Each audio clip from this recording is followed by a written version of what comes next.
sem falar nada aqui agora. Estamos com 41. Boa noite a você que nos acompanha ao vivo pelas páginas do Facebook PT na Câmara e dos nossos convidados desta noite do programa Ponto a Ponto, a deputada Marília Reis, do PT de Pernambuco, e o nosso deputado Zé Neto, do PT da Bahia. Hoje estamos com os queridos deputados e deputadas aqui do Nordeste, participando desse Ponto a Ponto. Não estão cansados ainda depois de 14, 15 horas de jornada já hoje? Boa noite, deputada Marília. Boa noite, Leite. Boa noite, Zé Neto. Boa noite a todos que estão nos assistindo. Não, a gente, quando precisa, toma um cafezinho, um Red Bull, né? E aí vai esticando. Aqui realmente é uma rotina bem dinâmica, mas é muito interessante, principalmente nesse momento político tão complicado que a gente está vivendo e, na verdade, nós aqui estamos tendo a oportunidade de viver a história. Então, o cansaço vai ficando para depois mesmo. Tá certo. Boa noite, deputado Zé Neto. Satisfação imensa mais uma vez estar aqui com vocês. Marília, a figura que a gente tem o maior carinho, nossa companheira guerreira, Marília Reis, veio de uma cepa da política, da democracia, da defesa desse país, e aqui não está fazendo diferente. E boa noite para todas e todos que nesse momento nos dão o prazer da audiência. Já queremos convidar a você que está entrando agora aqui nas páginas do Facebook PT na Câmara e também dos nossos parlamentares, a deputada Marília Reis e o deputado Zé Neto, para que curta esta transmissão, compartilhe e chame seus amigos para conhecer as páginas das redes sociais dos nossos parlamentares. Tem Facebook, tem Twitter, tem YouTube, ou seja, para ficar bem informado, vamos acompanhar aqui as páginas da boa política feita aqui pelos nossos parlamentares. Mas um dos assuntos hoje é educação.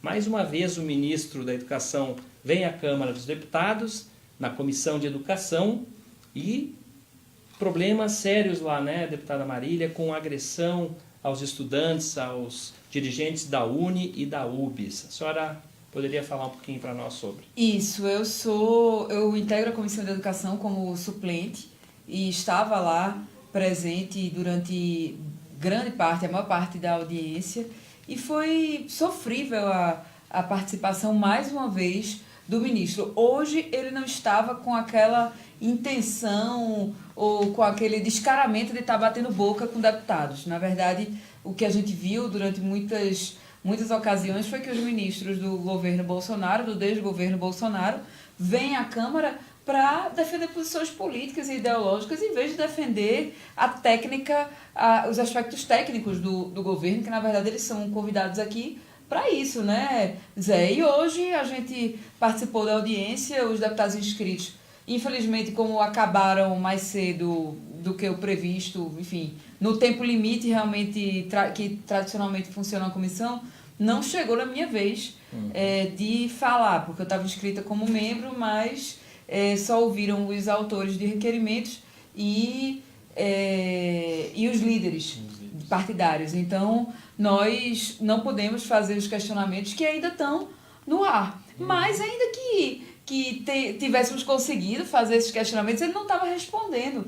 Ele falava, ele foi ali para dar o discurso que ele queria. Fez uma apresentação que não foi o suficiente. Para vocês terem ideia, vocês que estão nos assistindo, no meio da apresentação, para mim, uma das partes mais absurdas foi quando ele disse que 75% dos alunos da rede superior de ensino estavam nas universidades privadas e que, por isso, o Estado não tinha nada a ver com eles. Ou seja, apareceram por mágica esses alunos, o ProUni, o FIES, todas as políticas de inclusão do PT não tiveram nada a ver com isso. Então, é um governo que a gente vê que já começou perto do fim. E toda essa política de desmonte que eles estão fazendo e, principalmente, a conscientização das pessoas mostra isso.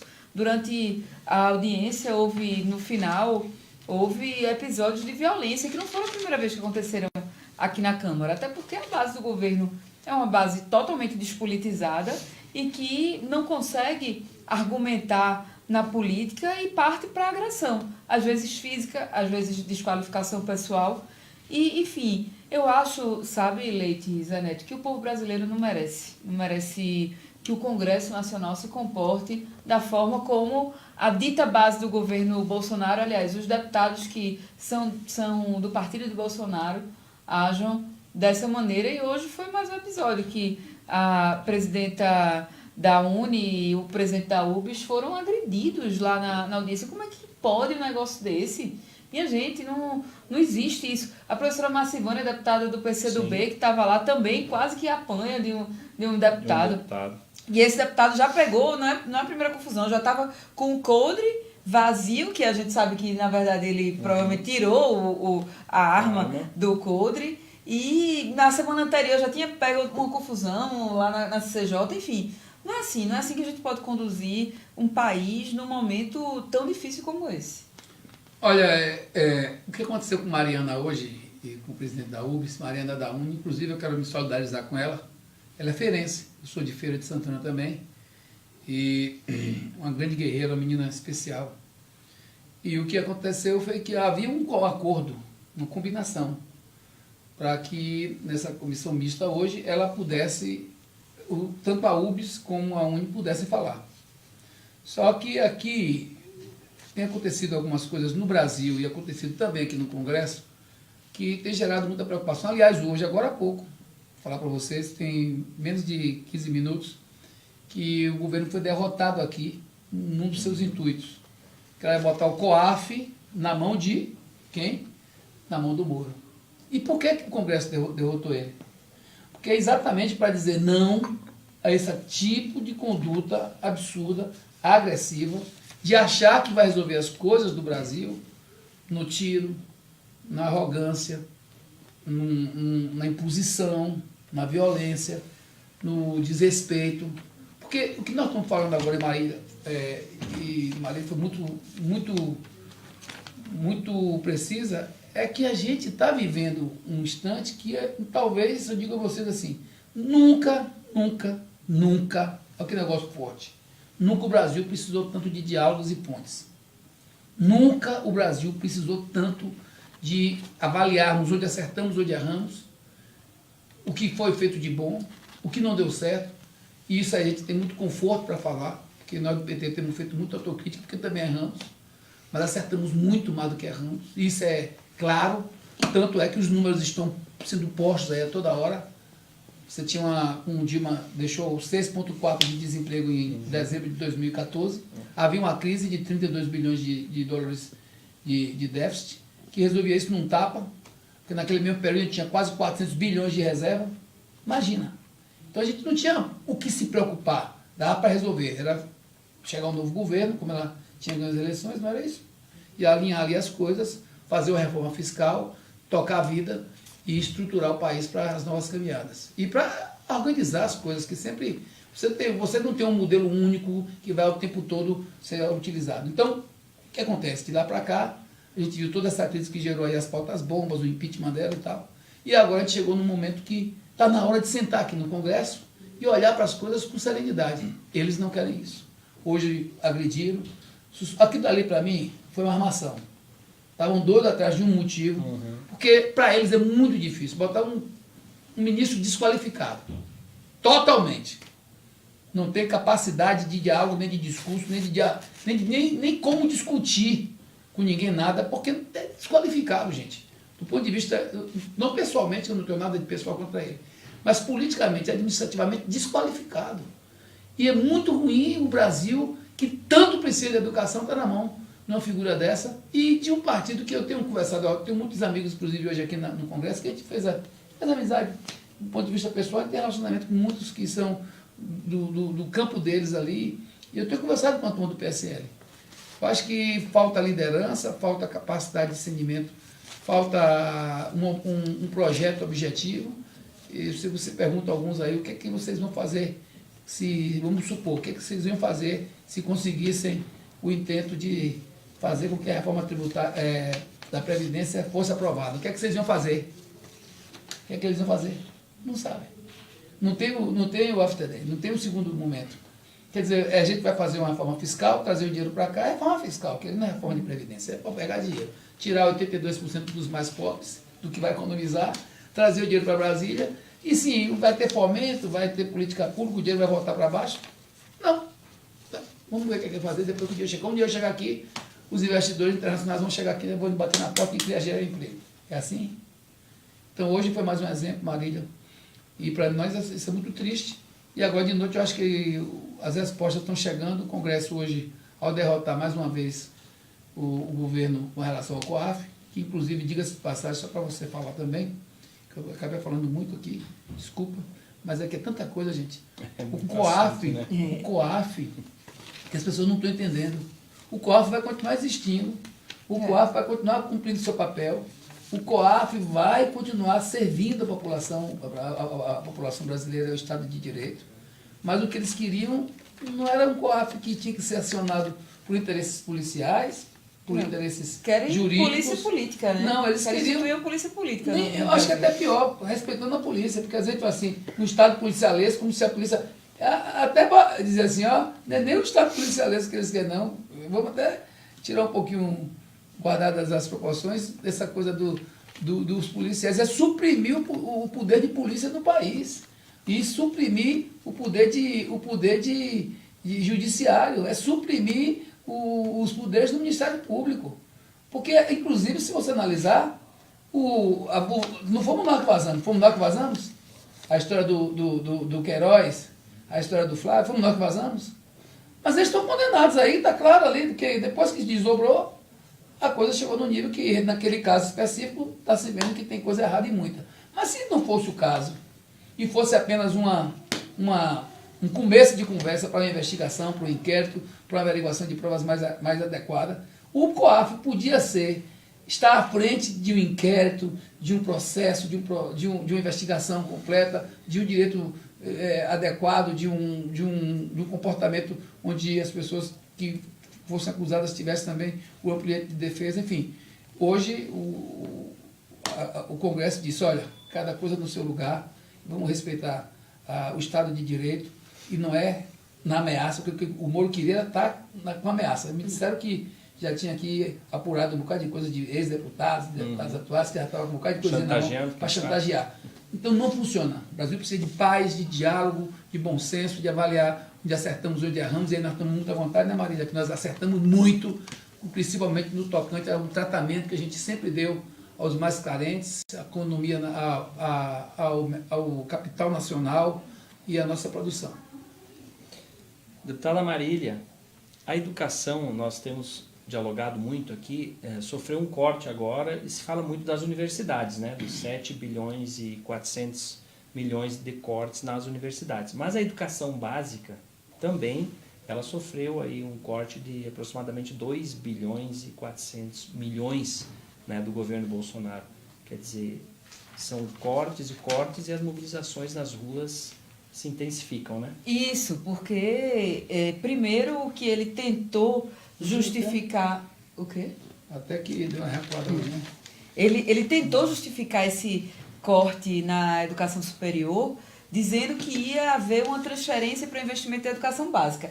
Ainda que fosse verdade, que a gente sabe que... Não, vai ter corte também na educação básica. Pois é, porque veja bem, a solução não é essa, tirar de um e descobrir a perna para cobrir o pescoço, enfim, não é assim. Agora, ainda que fosse isso, não é verdade, porque a educação básica também vai sofrer cortes. E outra, a PEC 15 de 2015 foi resgatada aí pelo governo, que tem total interesse na aprovação, que vai mudar totalmente o modelo do Fundeb de financiar os estados e municípios. E, além disso, esse modelo do fundo só dura até 2020. E a gente precisa rever urgentemente para ver como é que vai ser mantido, qual é o debate. E o governo não apresentou nenhum tipo de planejamento para essa política. Muito pelo contrário, o que apresenta é corte, é desmonte, sem planejamento nenhum. Parece que o caminho realmente é o fundo do poço. Não, e para a educação, você falou do Fundeb, é uma situação dificílima para os estados mais pobres, né? Exatamente, os municípios. Difícil. Inclusive, os repasses do Fundeb depende de contrapartida, você precisa ver a situação no estado como a Bahia, que, aliás, cumpre o seu papel. A Bahia hoje é o 20º, era 21º, estamos já em 20º estado do Brasil em orçamento per capita. Olha que coisa.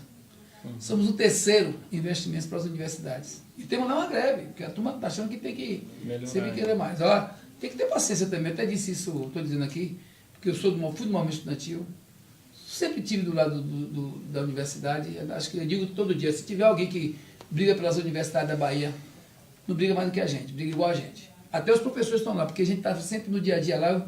Eu inclusive, tenho parceria lá com alguns reitores, principalmente de minha cidade, o Evandro lá da UFS, permanentemente. Tem problema, a gente está lá colado para poder tentar ajudar. E a gente cresceu o orçamento. Nós tínhamos orçamento do Estado para as universidades em 3,4% executado em 2006 para 2007. Imagina, hoje está em 5%. No Estado pobre, você cresceu 1,6% no orçamento para as universidades, é uma demonstração clara de que nós tanto ampliamos recursos do ponto de vista financeiro, como também do ponto de vista orçamentário, e percentualmente a gente deu uma melhorada grande lá nos investimentos para as universidades e para o ensino como um todo. Mas a gente olha o seguinte, e está pouco, porque os estados são pobres. Nós não estamos dizendo que está o ideal, não. Estamos dizendo que estamos fazendo e dando uma demonstração como o Lula fez. Eu podia ver alguém dizer, Lula fez corte. Não, Lula contingenciou um momento e depois liberou antes de terminar o ano. Isso aqui foi ajuste de conta, mas ninguém, ao contrário, foi quem mais ampliou recursos para as universidades, foi o governo Lula e o governo Dilma. Ampliados os recursos. Agora, foi também quem mais deu reajustamento para professores, funcionários e servidores das universidades. Isso, claro, cresce também o custo. O custo das universidades, claro, bem mais, diria assim, ampliou-se também esses investimentos em pessoal, que eu acho por demais importante. É importante também, Zé, ressaltar que eles falam, vão cortar bolsas e tal, não sei o quê. Aí quem não entende fica reproduzindo achando que bolsa é algum benefício, alguma vantagem. Não, bolsa é salário de pesquisador. Ou seja, quando você deixa de pagar bolsa, você está deixando de pagar salário para quem produz conhecimento científico no Brasil. E isso impacta diretamente no nosso futuro. A gente está lá em Pernambuco com uma situação gravíssima. Fomos chamados, a bancada federal como um todo foi chamada pelos reitores das universidades de lá, a Universidade Federal, a Rural, a Univasf, os IEFs do estado todo, preocupadíssimos, pois é, porque em julho corre o risco de não ter condições de funcionarem. A Univasf, que fica ali na divisa dos nossos estados, Zé, também está aí para ter um corte, sofrer um corte de quase 40%. Ou seja, inviabiliza a atividade. Um estado pobre como a Bahia, só nesse corte das universidades federais, eu sei o que é. Que tema já vinha diminuindo, olha, né? Já vinha, agora, no caso lá, eu fico olhando lá, nossos investimentos na universidade hoje chegam a 1,3 bilhões de reais no nosso estado, que é em torno de 5% do orçamento. Mas esse recurso, é bom lembrar, que é claro que nós temos dificuldade em que hoje, que é o que está tendo em toda a economia pública. Você cresce, melhora um pouco os salários e você acaba suprimindo custeio e infraestrutura. Isso é uma equação. Uma equação e aí você tem que complexa, modernizar a infraestrutura, tem que modernizar o custeio, tem que usar mais tecnologia para ter uma administração mais enxuta, mais barata. Isso é o que tem que se fazer e enfrentar essa dificuldade. Agora, é bom lembrar que quando eu falo 1,3 bilhões, esse dinheiro fica no Estado, rodando dentro do Estado. Sim. E quando eu falo só esse corte que foi dado lá na Bahia, por exemplo, eu fiz uma contazinha rápida, sem contar o ensino básico, sem contar os hospitais que tiveram cortes também, universitários, sem contar o ensino da órbita federal de uma forma geral, no âmbito da educação, tivemos cortes. Mas só para te dizer, são mais de 251 milhões só nas universidades e nos institutos. Imagina o BAC, uma cidade como Cruz das Almas, um exemplo. Você sabe o BAC, porque esse dinheiro vai ser cortado diretamente nos prestadores de serviços, na compra de implementos, na compra de material de consumo, enfim, no dia a dia da cidade. Isso bate violento também nas economias desses estados já fragilizados, no Brasil já fragilizado do ponto de vista econômico. Então, tem a questão cultural, tem a questão educacional, tem a questão científica, tem a questão da pesquisa, tem a questão da soberania. Mas isso tem tudo a ver, Zé, tem tudo a ver com a política desse governo. Ontem eu participei de uma conversa com o professor Eduardo Moreira e ele estava fazendo um comparativo. O que pessoas como esse pessoal que compõe o governo de Bolsonaro pensa é o seguinte: vamos enriquecer os mais ricos para ir gerar emprego. É como se você dissesse, naquela comunidade tem um supermercado e tem pessoas muito pobres, mas tem uma casa muito grande, uma mansão com piscina, tudo mais, e o pessoal tem muito dinheiro. Eles vão ao supermercado e fazem uma feira muito grande, enquanto todos os outros compram um pãozinho, uma água, um suco e vão embora. E o que é que eles propõem? É como se eles propusessem o seguinte: vamos aumentar... Peraí, Zé. Me liga aí. Aí está assistindo aqui, mais uma audiência. Ele está na sua própria audiência. Ele pegou ali, ó. Você vai continuar. Bem, enfim. É como se ele dissesse: nós vamos fazer o seguinte, vamos enriquecer mais aquele que já é rico, para quando ele for ao supermercado, ele está levando tanta coisa que comece a cair e o pessoal pobre recolher o que cai do carrinho de compra dele, da sacola dele. E é isso, quando você diz que vai enriquecer quem já tem esse tamanho tão grande e que isso vai ser bom, que vai gerar emprego, não sei o quê, vão cair aquelas migalhas para a população, é mais ou menos isso que você propõe. É isso. E essa política que esse governo está querendo implementar no Brasil. Olha, os setores, eu conversei hoje muito sobre economia, capital nacional. Inclusive, a gente ganhou a primeira eleição de 2002 com uma pactuação com uma parte do capital nacional. Defendendo o quê? Defendendo investimentos internos, defendendo o fortalecimento da nossa indústria, fortalecimento da nossa construção civil, que se tornou uma construção civil de ponta no mundo, que agora está desabando tudo. Que a Lava Jato conseguiu... Quebrou um setor do país. Não, quebrou tudo. Não, e agora com esse desmonte do Minha Casa Minha Vida, querem quebrar as pequenas e médias. Você foi preciso, exatamente, parece que está... E agora eles estão indo num viés assim, e principalmente sem entender, porque acho que tem um preconceito, parece que é isso. Não pode fazer nada para pobre.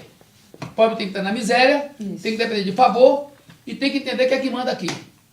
Acho que é isso. Acho que eles acham o seguinte: quem lutou, como nós lutamos, para dar mais oportunidades, para dar mais competitividade ao nosso país, para dar mais grandeza à nossa indústria, olha, quando foi que crescemos mais na aviação? Quando foi? Quando foi que crescemos mais na engenharia? Quando foi que crescemos mais na educação?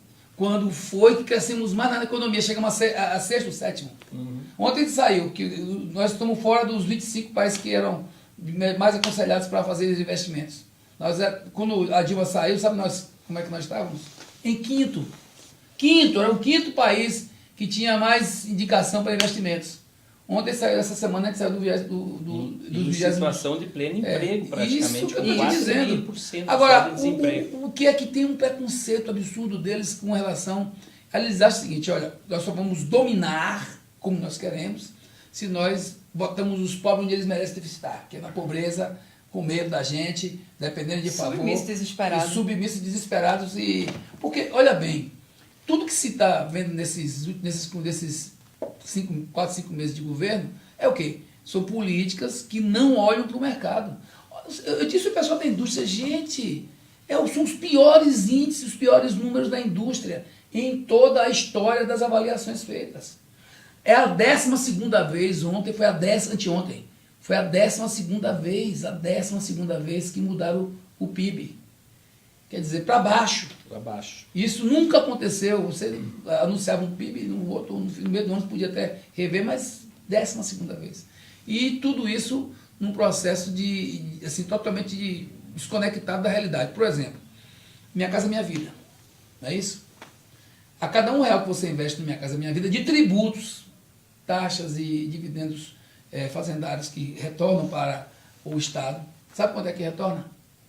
1,20 por Minha Casa Minha Vida, que é o que tem o maior custo de investimento.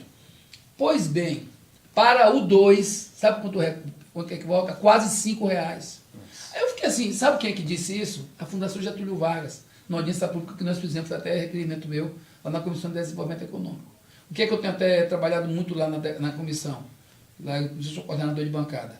É para a gente trazer mais elementos, o que eu sinto também, que além de ter um preconceito que vem de cima, alguns deputados aqui que têm boa vontade, inclusive, de fazer as coisas andarem, porque tem aqui um lado da moeda também a desinformação.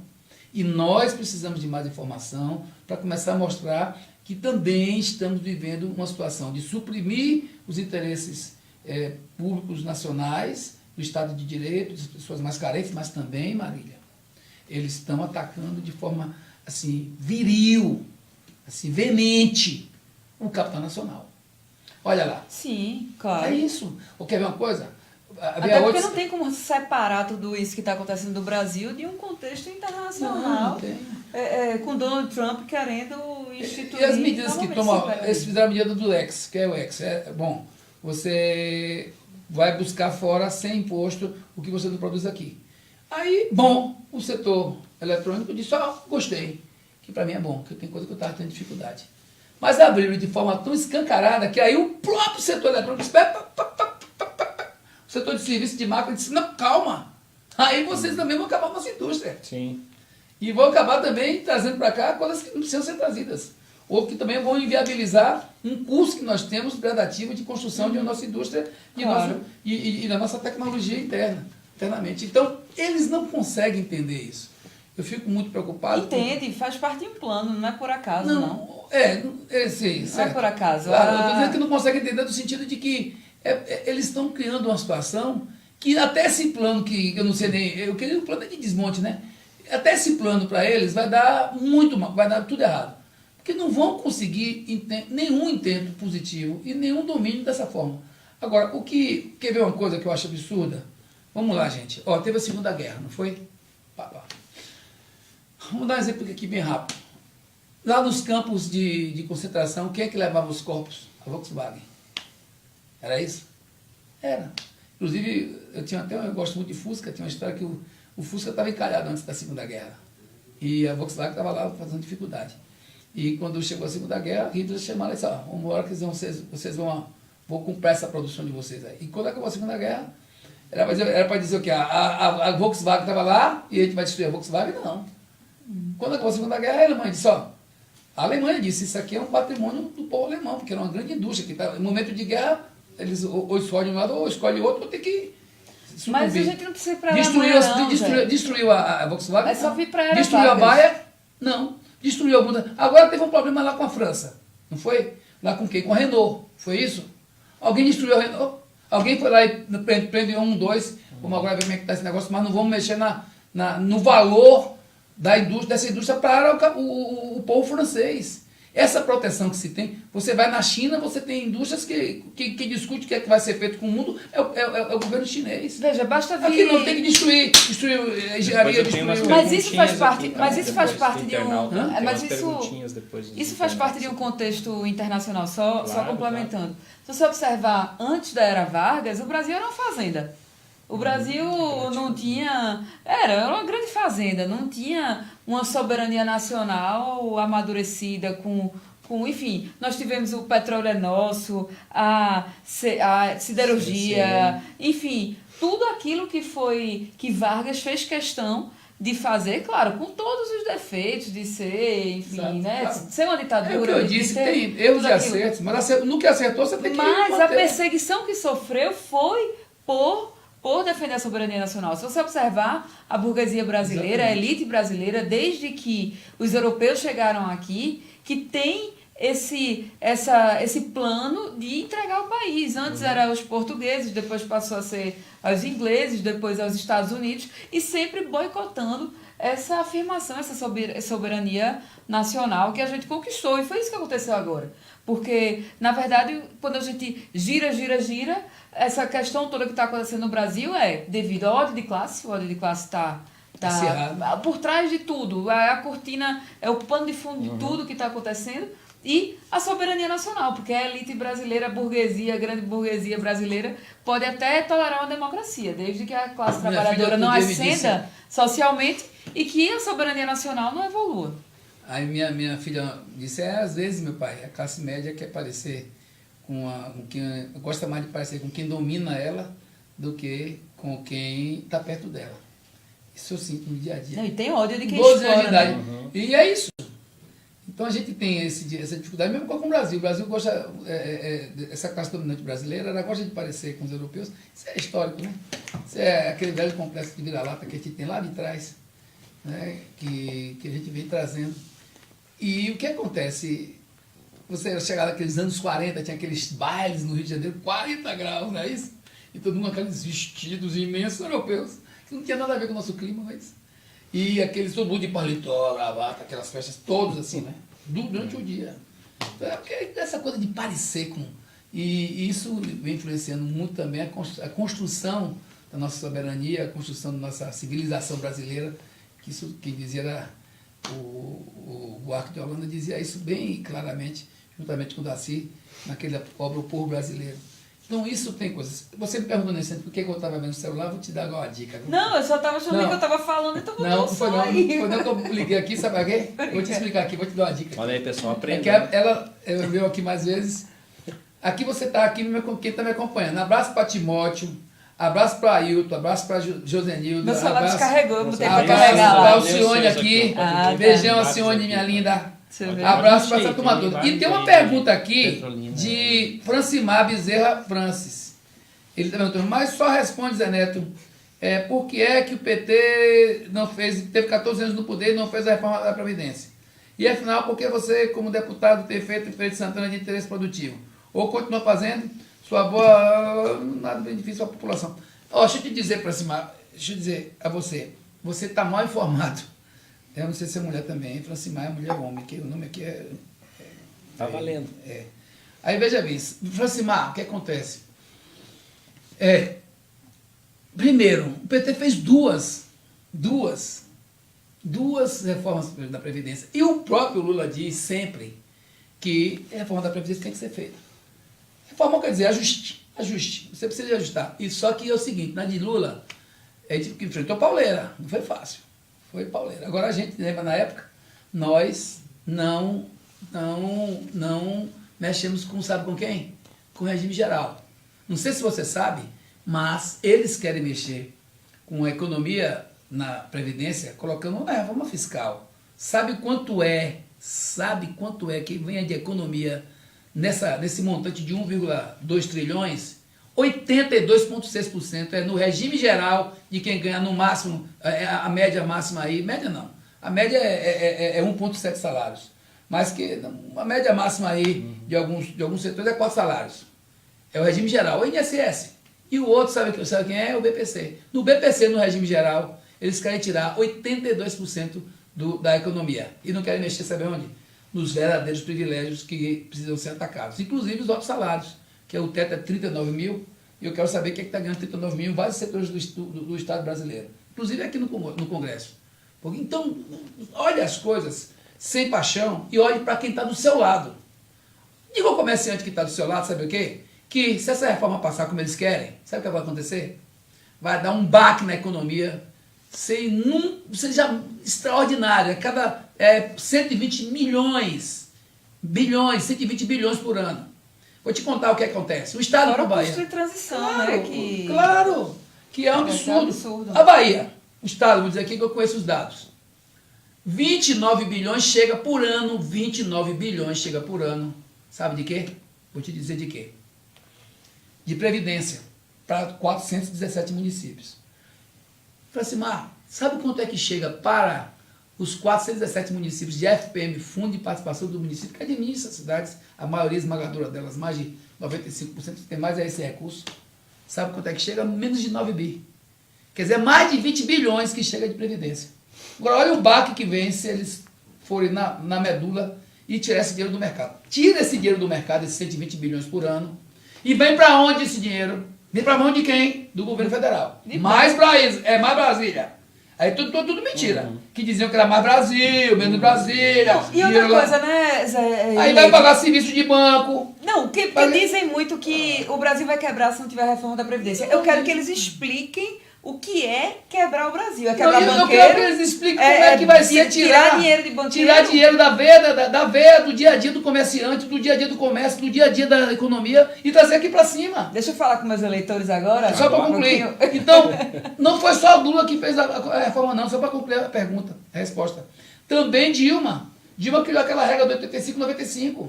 Porque ela sabia, nós sabíamos que tinha que ver alguma coisa com relação a idade das pessoas, que ia mudando. E você sabe, não vamos dizer que não tem que fazer nada. Tem que fazer alguma coisa, mas não pode botar a conta nas costas de que já não tem mais o que dar. Fazer ajuste fiscal. Sejamos justos. E você me perguntar o que é que eu ando fazendo em feira, vou te dizer aqui, não vou dizer que eu não. Eu sou do Partido dos Trabalhadores. Tenho muito orgulho de ser do meu partido. Todos os meus mandatos foram dentro do meu partido. Sabe o que é que tem? Na nossa cidade tem mais de 52 mil unidades no Minha Casa Minha Vida. E eu te digo que eu ajudei muito a trazer muitas delas, porque dependia muito de ter projeto, de ter organização, de estar aqui em Brasília dia e noite. Olha lá como é que está. Foram mais de 3,2 bilhões de investimentos. As grandes avenidas das cidades maiores, a Ayrton Senna e a Norte Cerqueira, toda com recurso federal. A Ayrton Senna e uma parte de recurso estadual, metade foi recurso estadual e a outra parte foi recurso federal, mas a gente que conseguiu, no final, o governo municipal foi atrás de recurso federal, liberado também por Dilma. A Norte Cerqueira é a maior avenida da cidade, fomos nós que levamos. Saneamento, nós saímos de 30% para quase 80% de cobertura. Fornecimento de água foi em investimentos frutosos, inclusive a gente está aqui defendendo, né, Marília? Contra a 868, que quer privatizar, eles daqui de cima querem privatizar o saneamento, fornecimento de água. Eu podia aqui, faz muito tempo, dizendo o que é que a gente andou fazendo na nossa cidade. Pode estar lá um hospital novo, que é o Hospital da Criança, com 354 leitos, está lá a UPA funcionando bem, uma UPA de 400 atendimentos por dia, está lá a Policlínica Regional, atendendo a 28 municípios. Eu podia aqui ficar muito tempo, mas Marília vai falar. Então não pergunta o que é que o Zé Neto fez, não. Pergunta o que é que o PT fez em feira, que eu vou fazer com o desafio a você. Com essa bandeira que você está aí, que parece que a bandeira do Brasil é de vocês só. A bandeira do Brasil é de nós todos. Sai dessa e vocês podem se preparar, porque vão ficar no máximo um período aí no poder, que eu não sei se vão conseguir chegar até o fim. Não vão conseguir. E não vão conseguir, como vão andando, êxito nos propósitos de vocês, que é, como ele mesmo disse, como é que o presidente disse em Brasília? Estão mandando tu parar de falar para tu vai falar. O presidente disse o quê? Que ia destruir o que foi construído para reconstruir com os americanos. Isso aí você não vai conseguir, não. Deputada Marília Reis agora você já agora aprendeu, ela vai falar com os eleitores. Não, não tem que ela reclamou de mim, Olha, você eu não faço mais programa contigo, não. Tu não deixa a gente falar. Bem, gente, queria mandar um abraço aqui. O pessoal tá falando com a gente lá de Salgueiro. Eu sou meio salgueirense, meu companheiro é de Salgueiro. Então, pessoal, Ana Maria tá aí. Um abraço, Ana Maria. Pode deixar que a gente tá aqui na luta. Alcides de Petrolina, terra boa, maravilhosa aqui. Cláudio Salles de Igaraçu. Enfim, Ana Maria aí, tá bom, ele deixou agora, viu? Eu tô falando. Bem, gente, o pessoal tá perguntando. O pessoal. Ela agora tem que ser na boca, ela não, mas ó, Tadeu tá aqui. Zé Neto, por favor, deixa a Marília Reis falar. Marília falar aqui. Ana Maria também. Bem, enfim. Bem, gente, tem aqui o pessoal perguntando o que é que a gente pode fazer efetivamente para barrar a reforma da Previdência, além de falar mal, enfim, de denunciar. Veja, a gente só tem como barrar com o povo consciente. O que a gente não pode deixar passar é essa narrativa terrorista de que vai quebrar o Brasil, que tem que fazer isso, que é a mesma coisa que eles fizeram na reforma trabalhista. Aproveitaram o desespero do desemprego no Brasil, começaram a dizer é melhor sem direito e com emprego, e terminou que nem direito, nem emprego. E agora eles estão fazendo a mesma coisa com a reforma da Previdência. É todo dia essa narrativa terrorista de que tem que fazer, que o Brasil vai quebrar, que o Brasil vai parar, mas não dizem o que é que vai quebrar efetivamente se houver reforma da Previdência nos moldes em que eles estão propondo. E isso a gente chama os ministros aqui, chama todo mundo e ninguém explica. Então, é muito importante que o povo esteja mobilizado e consciente. E, para combater a grande mídia, esses instrumentos são essenciais, a gente usar as redes sociais, os programas que nós temos do nosso partido, para que cada um e cada uma que está nos ouvindo possa replicar na sua cidade, nas suas redes sociais, por onde vive, e conscientizar o povo brasileiro de ir para a rua, de pressionar seus deputados, porque se tem uma coisa de que político tem medo, é de povo na rua, tem medo mais do que qualquer coisa. Então, o povo na rua, o povo consciente, como a gente viu que já começou semana passada com as grandes manifestações contra os cortes, que vão acontecer novamente no dia 30, e eu queria aproveitar aqui a oportunidade, eu sei que a gente já ia fazer no final, né? de fazer essa convocação, porque dia 14 também tem dia 14 é a greve geral. geral. Não é somente contra os cortes na educação, é contra o desmonte do país. E a reforma da Previdência faz parte desse desmonte. O que eles querem é deixar cada vez mais a nossa população empobrecida e os que já têm muito passem a ter muito mais. Então,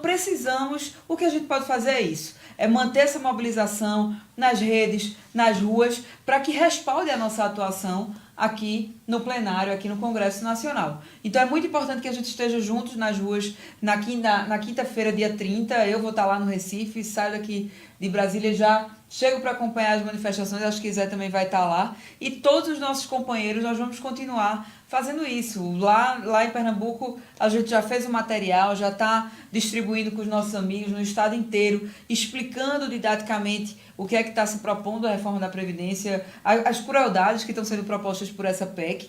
E é isso que nós podemos fazer, e vocês podem fazer a parte de vocês agora, a partir do momento que estão aqui se informando com a gente por tantos canais que hoje conseguem furar essa mídia tradicional que termina favorecendo os interesses do mercado financeiro. Deputado Zé Neto, a sua convocatória aí, então, para o dia 30, né? Semana que vem, as mobilizações de rua.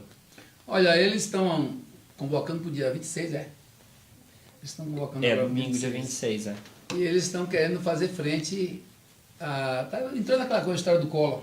Primeiro faz uma carta, sim, depois chama, não me deixem só, essa confusão aí toda. E a gente tem que ir para a rua para mostrar com vigor o que é que nós queremos para o Brasil. O grande diferencial, vocês estão vendo aqui, ó, que Guerreira falando aqui para a gente o que é que ela pensa para Pernambuco, para o Brasil, o que é que ela pensa para as pessoas menos favorecidas, o que é que ela pensa para as oportunidades, para o capital nacional. E é o que nós temos feito aqui. Você foi muito feliz quando você disse que a gente precisa, Marília, ir buscar nas ruas mais legitimidade para o nosso enfrentamento que está sendo feito aqui. Nós do PT temos a maior bancada eleita, temos uma grande responsabilidade. Como eu disse agora há pouco, acertamos muito. E alguns erros também aconteceram, não vamos achar que somos acima do bem e do mal, que isso também não fica bem. A gente tem que ter autocrítica. Mas nada que não fosse dentro do processo democrático, político e natural de um contexto onde o poder está nas nossas mãos e a gente veio enfrentando uma reformulação do Estado, principalmente no tocante ao fortalecimento de nossas instituições. Ninguém fortaleceu mais as instituições do que o PT. Hoje mesmo, essa vitória aqui, que nós também tomamos à frente para fazer com que ela acontecesse com relação ao COAF, não é para destruir o COAF, é para fortalecer as instituições policiais, para fortalecer o Ministério Público, para fortalecer, para valer o judiciário e dar a esses as ferramentas necessárias para que cumpra o devido processo legal, onde cada pessoa que possa ser processada tenha sempre o rito processual respeitado e adequado, para que uma ferramenta como o COAF não passe a ser algo que institui o medo, o ódio, o terror e os vazamentos indevidos. Então, esse Brasil que defende as instituições, que defende seu povo, que defende seu capital, é o Brasil que nós queremos para o Brasil. E nessa conversa que eles trouxeram, uma campanha que foi muito mais de cunho cultural e moral, levando informações, muitas delas inadequadas e fake news, era o que era a tônica, principalmente no final da campanha do primeiro turno, no segundo turno foi diferente. E hoje esse enfrentamento está aqui para a gente aprender com a história, fazer parte dela como nós estamos fazendo e poder dar a nossa contribuição. Vai ser muito importante, dia 30, a gente ir para as ruas, como Marília disse, não só para defender a educação, que não é que já é muito defender a educação, mas para a gente levar todas as nossas bandeiras, que já tem ali uma sendo daqui a pouco lembrada. Nós queremos agradecer aqui a sua participação conosco, né? Estamos há quase 50 minutos conversando aqui com os nossos parlamentares, a deputada Marília Reis, do PT de Pernambuco, e o deputado Zé Neto, do PT da Bahia. E amanhã cedo, a partir das 7 horas, nós teremos já programação aqui pela página do PT na Câmara, com a caravana Lula Livre. Bacana. Caravana Lula Livre, a partir das 7 horas amanhã. Caravana Lula Livre em Manaus, amanhã no Amazonas e depois no Pará. Quinta, sexta e sábado. Né? Que a gente sempre em Pernambuco, Marília? destaca. Não. Ainda não tive notícia, não. Vamos puxar para o Nordeste. Puxar a caravana para lá, né? Vamos para lá. E a gente vai vamos combinar, fazer um ato lá na divisa, né? Tá tudo combinado. Vou mandar um abraço aí para a turma de Juazeiro. Juazeiro, Petrolina, todo o Vale do São Juazeiro. Francisco lá, todo o sertão do São Francisco. Aí, não tem como você não passar ali, não achar bacana aquela ligação, né? É maravilhoso. Juazeiro, Petrolina. Eu lembrei na hora da música. E assim, ó, você que está acompanhando a página do PT na Câmara, que ainda não conhece, as páginas do Facebook do deputado Zé Neto, da deputada Marília Reis, entra lá agora, né? É uma dica, claro. Curte a página e chama seus amigos também para conhecer. Tem publicações diárias também dos parlamentares no Twitter, né? Em todas as redes sociais. Instagram também. Instagram, verdade. Enfim, Instagram, né? a gente está sempre usando esses canais de comunicação e tem sido muito importante nesse momento tão complicado da nossa história, que a narrativa vem muitas vezes sendo da grande mídia deturpada. que não dá espaço para a gente falar, como a gente falou aqui agora, porque o mais importante do ponto a ponto é isso, né? Você Exatamente. trazendo informações. Então vamos lá, minha gente. Dia 30, vamos para a rua. A gente não pode deixar fazer isso com o nosso país. E dia 14, tenho certeza que nós vamos fazer uma grande greve geral para mostrar que não aceitamos esse desmonte no Estado Nacional Brasileiro. Essa convocação de Bolsonaro para defender o governo dele, eu tenho certeza que vai ser o início do fim do governo. Vai mostrar que o povo... Vai mostrar o que as pesquisas já estão mostrando, que o povo não aceita tudo isso que está acontecendo. Esse governo que até hoje não mostrou a que veio. Então, vamos retomar o Brasil aos brasileiros. Vem com a gente. Dia 30, todo mundo na rua. E vamos passar informação para aqueles que estão ao nosso redor. Não vamos falar só para a gente. Foi isso que a gente fez aqui hoje. Marília, Virgem Maria. Valeu, Grande Zé. abraço. Boa noite, muito obrigado aí pela sua participação.